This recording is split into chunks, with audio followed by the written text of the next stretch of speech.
My father's retirement party was held in a hotel ballroom overlooking the river. By the time I arrived, the room was already full. Coworkers clustered around high tables. Former executives shook hands with people they hadn't seen in years.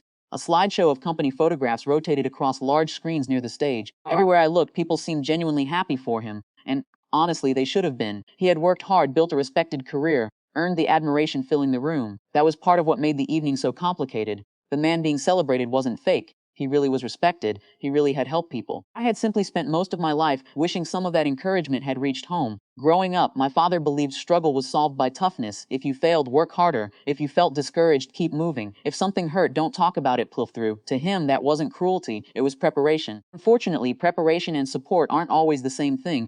The first years of my adult life were difficult. My career didn't develop quickly. Several opportunities fell apart. A business venture failed. Money was often tight.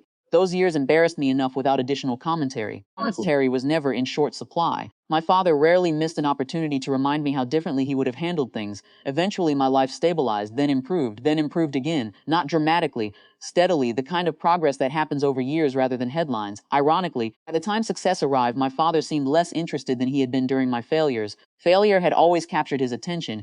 Competence did not. The evening moved along predictably. People shared stories. Managers offered tributes. Colleagues praised his leadership. Several speakers described how much he had influenced their careers. I listened from the back of the room, proud of him, uneasy around him. Both things can be true at once. During a break between speeches, a group gathered around our table. The conversation turned toward family. Someone asked my father whether his children had inherited his work ethic. He laughed, the familiar kind of laugh that always made me brace for impact. Then he began telling stories about my early setbacks, the failed business, the years I struggled financially, the mistakes I made in my 20s. Nothing he said was technically false. That almost made it worse because truth can still be used carelessly. The group laughed politely. A few people glanced toward me, waiting to see how I would respond. I smiled, took a sip of water, said nothing. The conversation eventually drifted elsewhere. Something inside me settled, not anger, acceptance. For years, I had hoped my father would someday update his image of me. Perhaps he never would. Perhaps he still saw me through the lens of mistakes that happened decades earlier, and maybe that no longer needed to be my problem. Later that evening, everyone returned to their seats for the final presentation. A senior executive named Richard took the stage. He had worked with my father for nearly 20 years. His remarks began as expected: career milestones, leadership lessons, stories from difficult periods within the company. Then he shifted unexpectedly.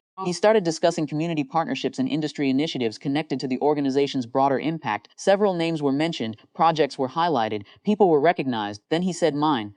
At first, I thought I had misheard, but he continued. He spoke about a regional development initiative I had led years earlier, an effort involving multiple organizations, a project that had created opportunities for hundreds of people. He described its long-term impact, its success, its reputation within professional circles. The room became very still. Not because the comments were dramatic, because they were specific, tailored, credible. Richard wasn't offering compliments out of politeness. He was discussing accomplishments he personally understood. Several executives nodded. A board member seated near the front smiled in recognition. People around me suddenly looked different, not impressed, informed. There is a difference. I glanced toward my father. For the first time all evening, he seemed uncertain, not embarrassed, not ashamed, simply surprised, as though he had just discovered a chapter of my life he hadn't fully read. Richard moved on. Presentation continued. The evening eventually ended. People gathered their coats, exchanged business cards, promised to stay in touch. My father found me near the exit. For a moment, neither of us spoke. Then he asked a question, a real question, not advice disguised as a question, not criticism disguised as curiosity. An actual question about my work, about how the project happened, about what I was doing now. The conversation lasted only 10 minutes, but it felt different from dozens we had shared before. Not warmer, not magically repaired, just more honest.